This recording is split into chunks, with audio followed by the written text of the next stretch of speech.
It's the story of a woman who made people realize that sometimes problems are not too big. We are too small because we cannot handle them.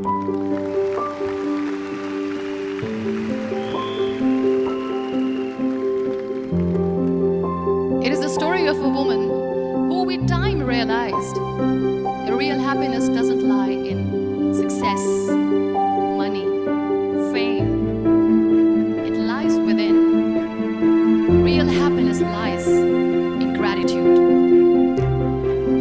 So I am here and I'm going to share the story of that woman. That is my story. The story of gratitude.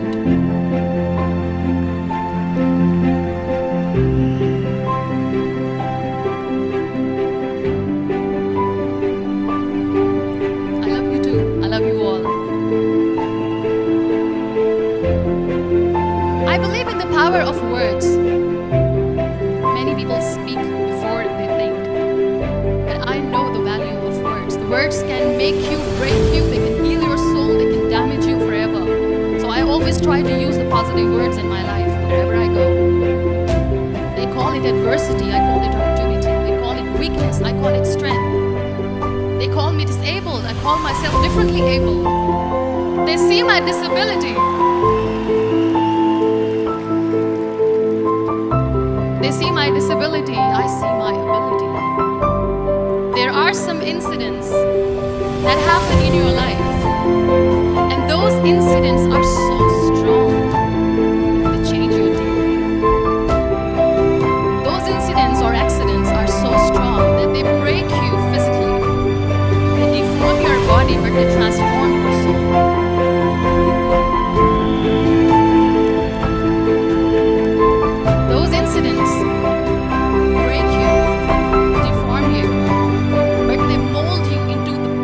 Of you.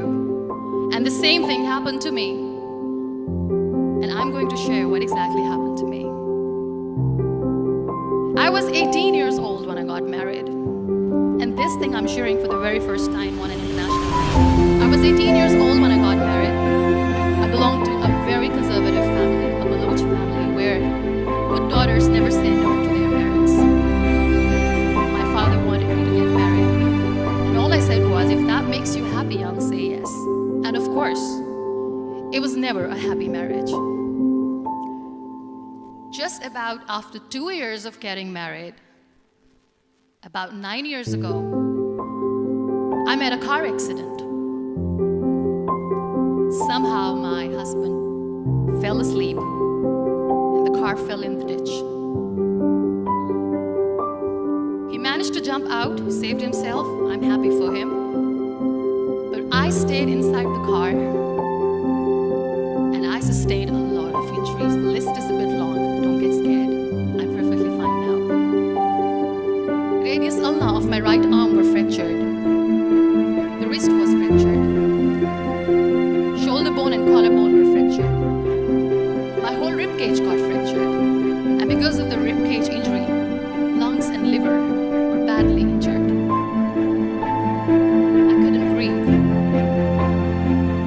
Urine and bowel control. That's why I have to wear the bag wherever I go. But that injury that changed me and my life completely as a person, and my perception towards living my life, was the spine injury. 3 vertebrae of my backbone were completely crushed, and I got paralyzed for the rest of my life. So this accident took place in a far-flung area in the outskirts of a very small province, Balochistan, where there was no first aid, no hospital, no ambulance. I was in the middle of nowhere in that little car. Many people came to rescue. They gave me CPR. They dragged me out of the car. And while they were dragging me out, I got the complete transection of my spinal cord. And now there was this debate going on. Should we keep it here? She's going to die. Where should we go? There is no ambulance. There was this 4-wheeler Jeep standing at the corner of the street. They said, put her in the back of the Jeep and take her to the hospital, which is 3 hours away from this place. And I still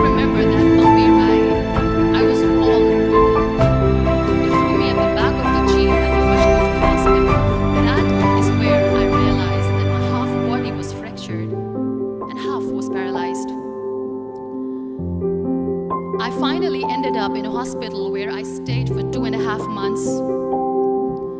I underwent multiple surgeries. Doctors have put a lot of titanium in my arm. There's a lot of titanium in my back to fix my back. That's why people in Pakistan call me the Iron Lady of Pakistan.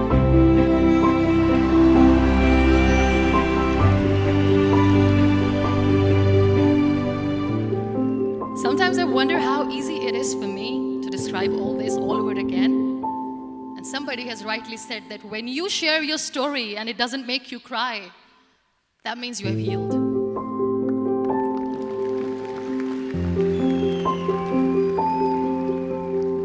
Those 2.5 months in the hospital were dreadful.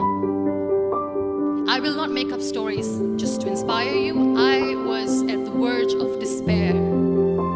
One day, doctor came to me and he said, well, I heard that you wanted to be an artist, but you ended up being a housewife. I have a bad news for you. You won't be able to paint again because your wrist and your arm are so deformed, you won't be able to hold a pen again. And I stayed quiet. Next day, doctor came to me and said, your spine injury is so bad, you won't be able to walk again. I took a deep breath and I said, it's all right. The very next day, doctor came to me and said, because of your spine injury and the fixation that you have in your back, you won't be able to give birth to a child again. That day, I was devastated. I still remember, I asked my mother, why me? And that is where I started to question my existence. Why am I even alive? What's the point of living? I cannot walk, I cannot paint, fine, I cannot be a mother. And we have this thing in our heads, being women, that we are incomplete without having children. I am going to be an incomplete woman for the rest of my life. What's the point? People are scared. They think I will get divorced. What is my point? Why me? Why am I alive? We all try to chase this tunnel. We all do this because we see light at the end of it, which keeps us going. My dear friends, in my situation, there was a tunnel and I had to go on. There was no light. And that is where I realized that the words have the power to heal the soul. My mother said to me, this too shall pass. God has a greater plan for you. I don't know what it is, but He surely has.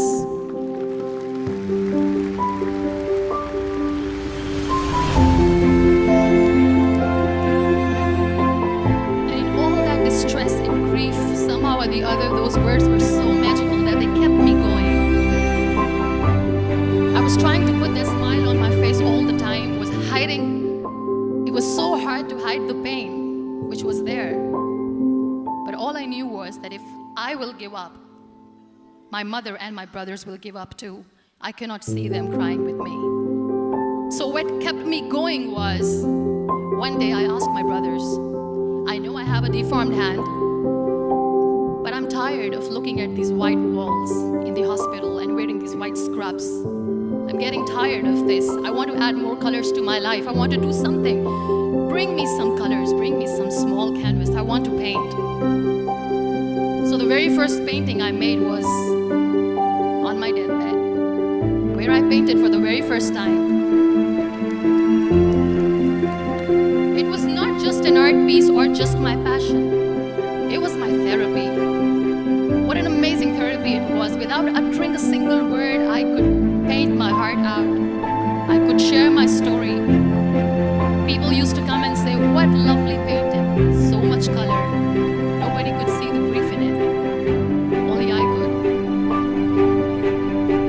So that's how I spent 2.5 months in my hospital, crying, never complaining or whining, but painting. And then I was discharged and I went back home. And I went back home and I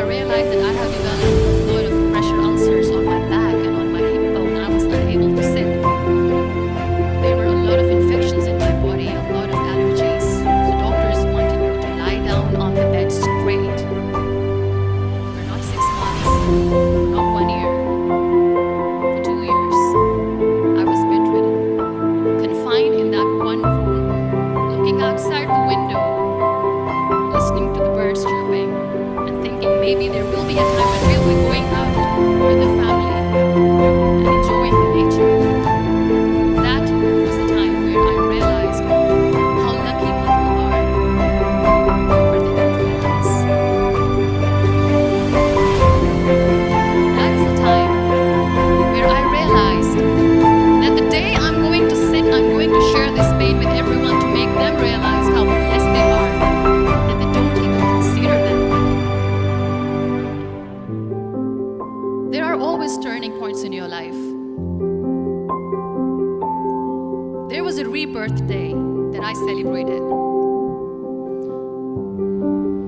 After 2 years and 2.5 months, when I was able to sit on a wheelchair, that was the day when I had the rebirth. I was a completely different person. I still remember the day I sat on the wheelchair for the first time, knowing that I'm never going to leave this, knowing that I won't be able to walk for the rest of my life. I saw myself in the mirror and I talked to myself. And I still remember what I said. I cannot wait for a miracle to come and make me walk. I cannot sit in the corner of the room crying, cribbing, and begging for mercy because nobody has time. So I have to accept myself the way I am. The sooner the better. So I applied the lip color for the first time.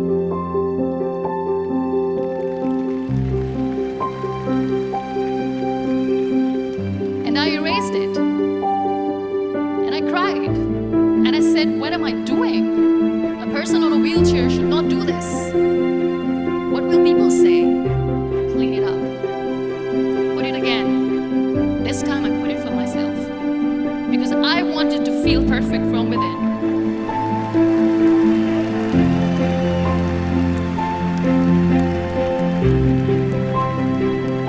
And that day I decided that I'm going to live life for myself. I am not going to be that perfect person for someone. I am just going to take this moment and I want to make it perfect for myself. And you know how it all began? That day I decided that I'm going to fight my fears. We all have fears. Fear of unknown, fear of known, fear of losing people, fear of losing health, money. We want to excel in career, we want to become famous, we want to get money. We are scared all the time. So I wrote down one by one all those fears. And I decided that I'm going to overcome these fears one at a time. Do you know what was my biggest fear? Divorce. I couldn't stand this word. I was trying to cling on to this person who didn't want me anymore, but I said no. I have to make it work. But the day I decided that this is nothing but my fear, I liberated myself by setting it free. And I made myself emotionally so strong that the day I got the news that he's getting married, I sent him a text. And I'm so happy for you and wish you all the best. And he knows that I pray for him today.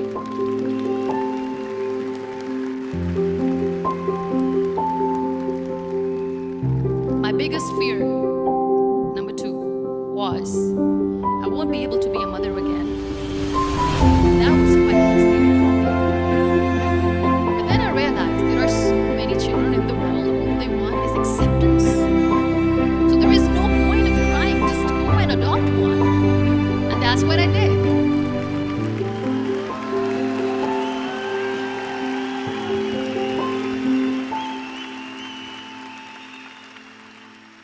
I gave my name in different organizations, different orphanages. I didn't mention that I'm on a wheelchair, dying to have a child. So I just told them that this is Muniba Mazari and she wants to adopt a boy or girl whatsoever, but I want to adopt a kid. And I waited patiently. 2 years later, I got this call from a very small city in Pakistan. I got a call and they said, are you Muniba Mazari? There is a baby boy and would you like to adopt? And when I say yes, I could literally feel the labor pain. I said, yes, I am going to adopt him. I am coming to take him home.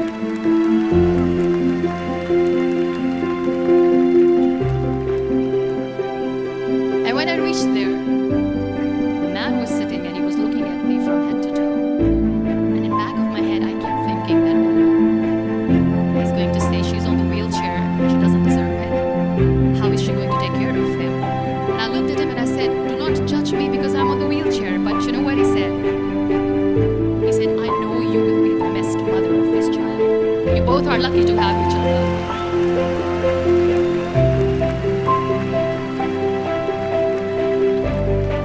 And that day, Niall was 2 years old, 2 days old, and today he's 6.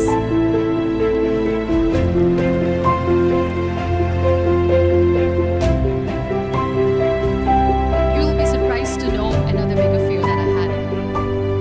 It was facing people. I used to hide myself from them. When I was on bed for 2 years, I used to keep the door closed. I used to pretend that I'm not going to meet anyone, tell them that I'm sleeping. You know why? Because I couldn't stand the sympathy that they had for me. They used to treat me like a patient. When I used to smile, they used to look at me and say that, "You're smiling, are you okay?" I was tired of this question being asked, "Are you sick?" Well, lady, yes, I am. That's what I'm sick. And I said, well, besides the spinal cord injury, I'm fine, I guess.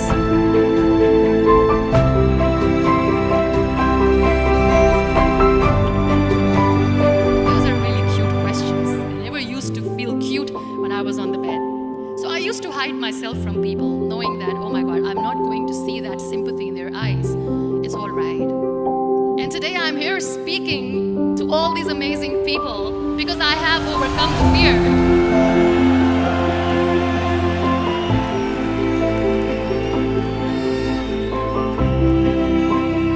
You know, when you end up being on the wheelchair, what's the most painful thing? That's another fear that people on the wheelchair or the people who are differently abled have in their hearts, but they never share. I'll share that with you. The lack of acceptance. People think that they will not be accepted by the people because we, in the world of perfect people, are imperfects. So I decided that instead of starting an NGO for disability awareness, which I know will not help anyone, I started to appear more in public. I started to paint. I always wanted to. I have done a lot of exhibitions. I'm Pakistan's first wheelchair-bound artist. I have done a lot of modeling campaigns, different campaigns for brands like Tony and Guy.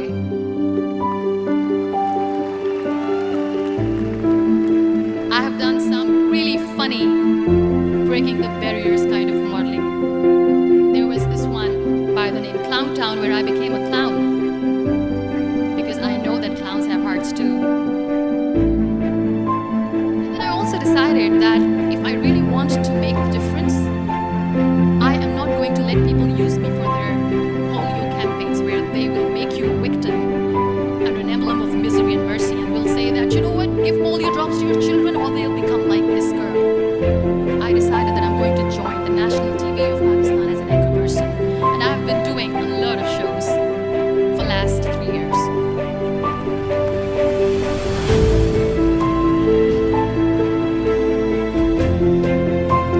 So when you accept yourself the way you are, the world recognizes you. It all starts from within. I became the National Goodwill Ambassador for UN Women Pakistan, and now I speak for the rights of women, children. We talk about inclusion, diversity, gender equality, which is a must. I was featured in BBC 100 in 2015. I'm one of the Forbes 30 under 30 in 2016. And in all that happened, all are thriving in their own ways. Very good dreams and aspirations in life. Always remember one thing. On the road to success, there is always me, not me. Do not think that you alone can achieve things. No. There is always another person who is standing behind you, maybe not coming on the forefront, but behind you, praying for you and supporting you. Never lose that person. Never.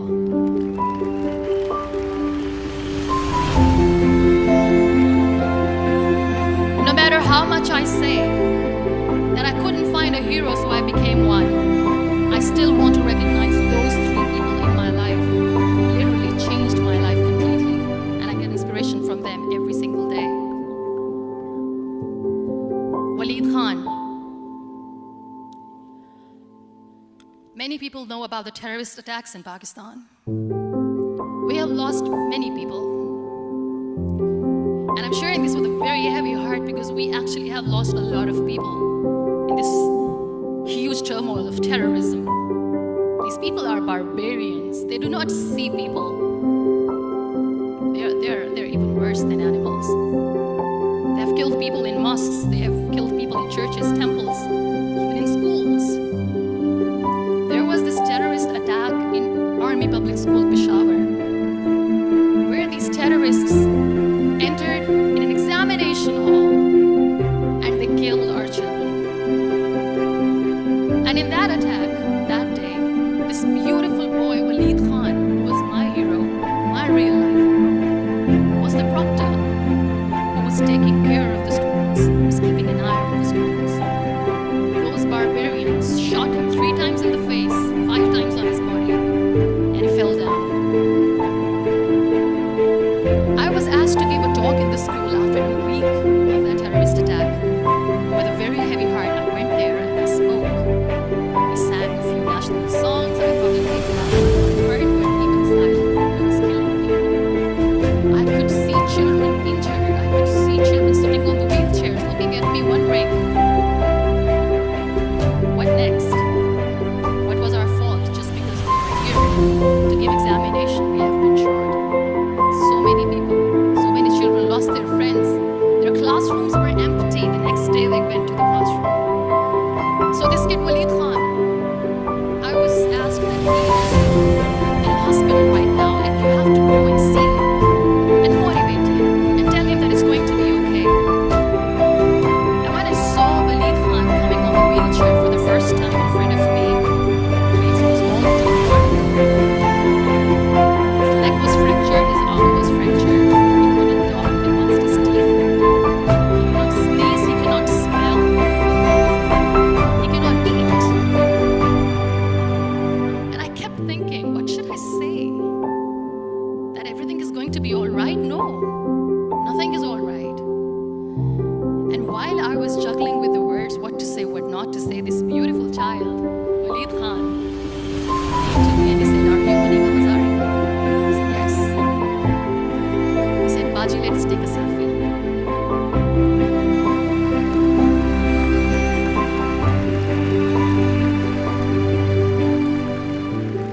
And with that beautiful, toothless smile of Waleed Khan, we took that beautiful selfie that I still have with me. I don't share that here because he was in a very bad shape that time. And that is where I realized that when I was thinking too much about his deformities, he's happy with himself. He doesn't even care. Because today he goes in the same school. And when somebody asks him that what happened to your face, why so many scars, you know what he says? "These scars are my medals and I wear them with pride."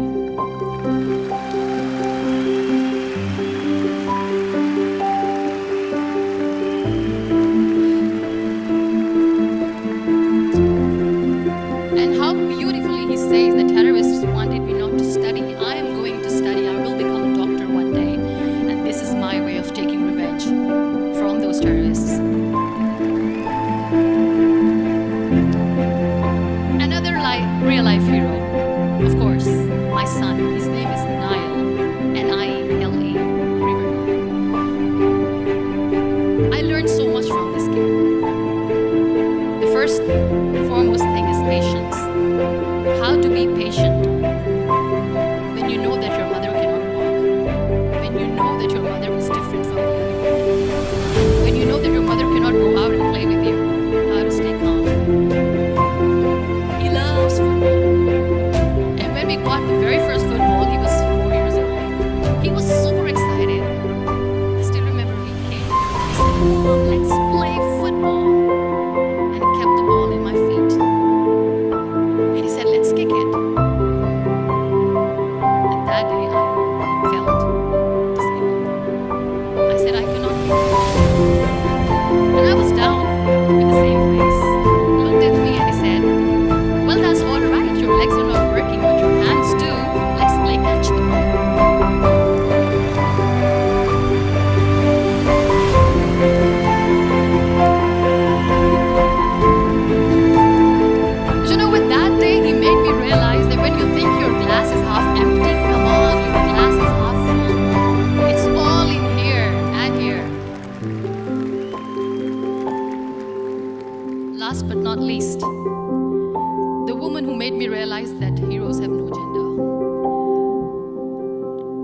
believed in me even when I was completely at the verge of despair, where everybody left. She was there. And every time I looked at her, without saying anything, she used to look at me and say, "Stop, relax. God has a bigger plan. And one day you will say that, oh my God, that is why God has chosen me." She never cried in front of me. She has always said that there will be haters, there will be naysayers, there will be disbelievers, and then there will be you proving them wrong. My mother.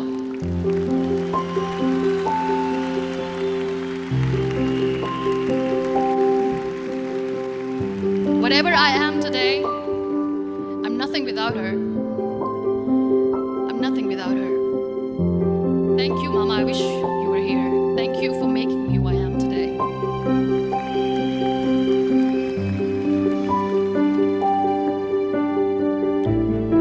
You know what? We human beings have a problem.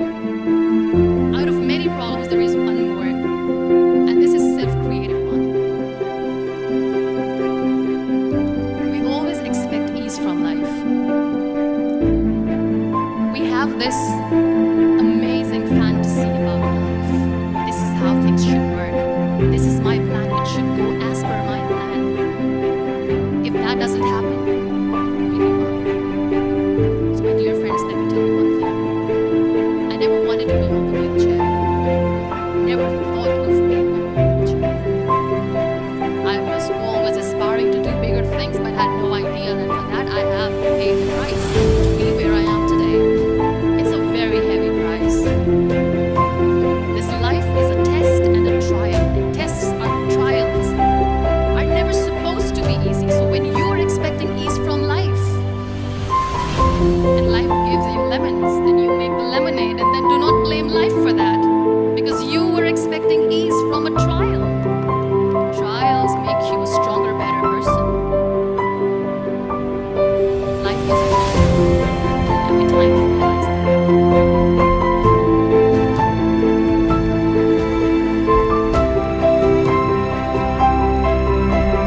It is okay to be scared. It is okay to cry. Everything is okay, but giving up should not be an option. They always say that failure is not an option. Failure should be an option, because when you fail, you get up, and then you fail, and then you get up, and that keeps you going. That's how humans are strong.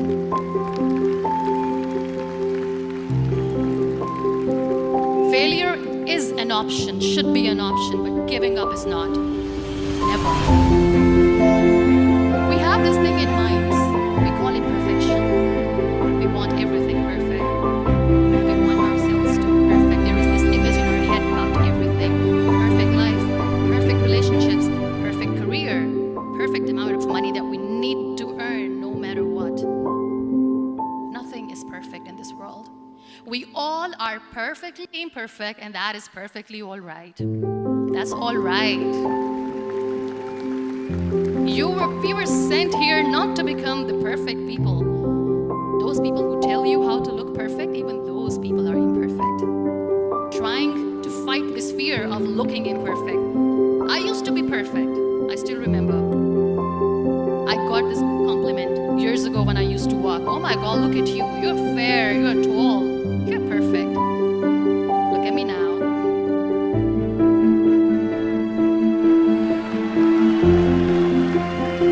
Only the perfect eyes can see that.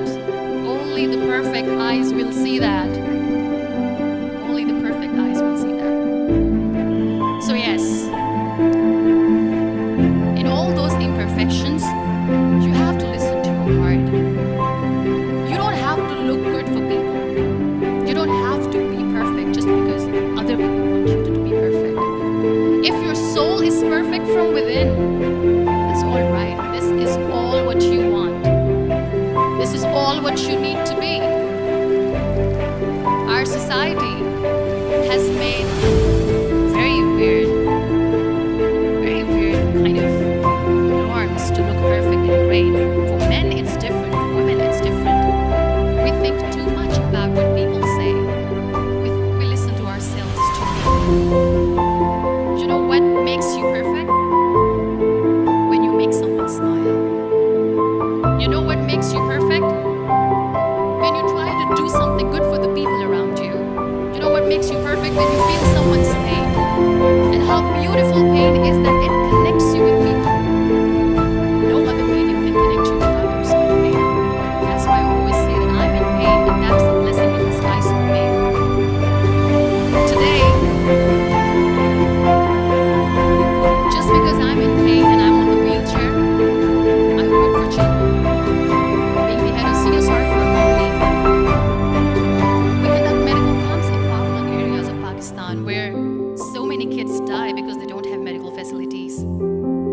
personally believe just because they cannot afford to live doesn't mean we let them die. So we give them money, we give them medical treatment, we try to heal their physical and emotional. And I also work for the beautiful people, we call them the transgender community of Pakistan. You know what connects me with them? All my imperfections. When I go and I hug them, they never judge me. And this very good friend of mine, her name is Bijli. Bijli means electricity. She calls herself electricity. And I said, are you electricity? She says, no, I'm lightning. I'm as strong as lightning. Because we have very bad power outage, so she doesn't want me to call her electricity. So she says, I am very strong. I'm thunder, I'm lightning. She came to me, and the first time I hugged her, she said, you are just like me. And I said, yes, I am like you. Because to people, we are so imperfect. So how beautiful these imperfections are, that because of these imperfections, you can connect with people. Then why are we all running after being perfect? What's the point?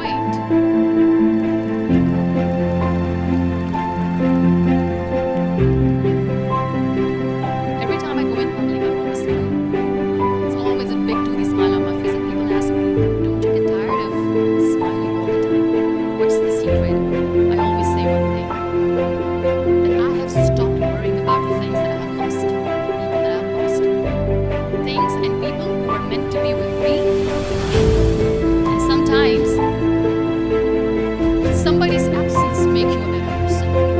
Cherish their absence. It's always a blessing in disguise. I always say that people are so lucky they don't even realize. You must be thinking, okay, you're lucky in what sense? Well, the breath that you just took was a blessing. Embrace it.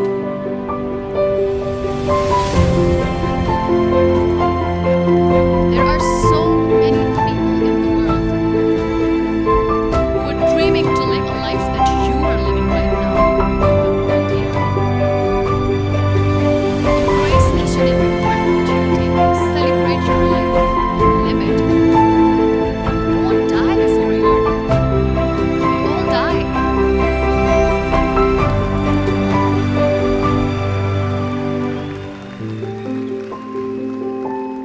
We live this one routine of a day for 75 years and we call it life. No, that's not life.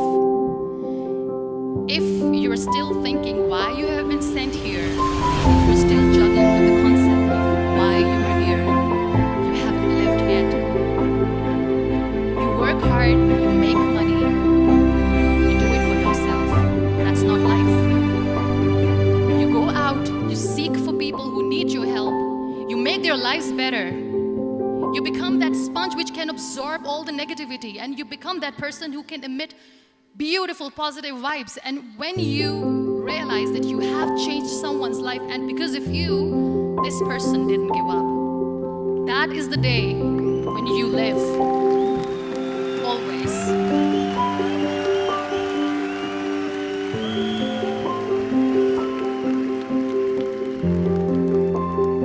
Talking about gratitude, why I smile all the time.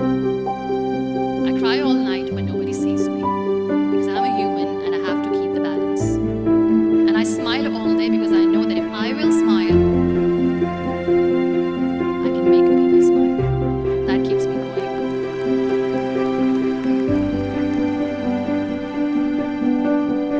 Be grateful for what you have, and you will always, always remember. But if you'll cry and if you'll grip for the little things that you don't have or the things that you have lost, you will never ever have enough.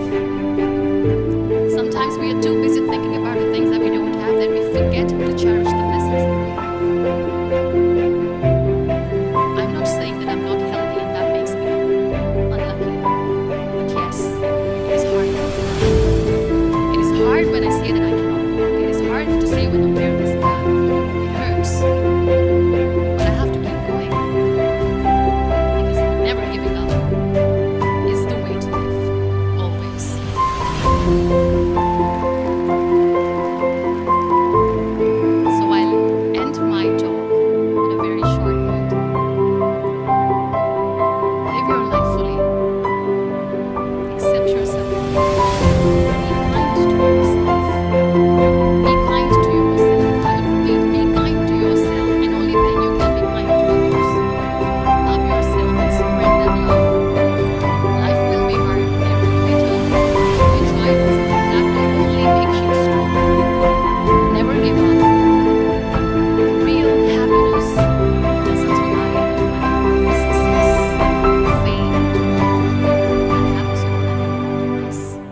real happiness lies in gratitude. So be grateful, be alive, and live every moment.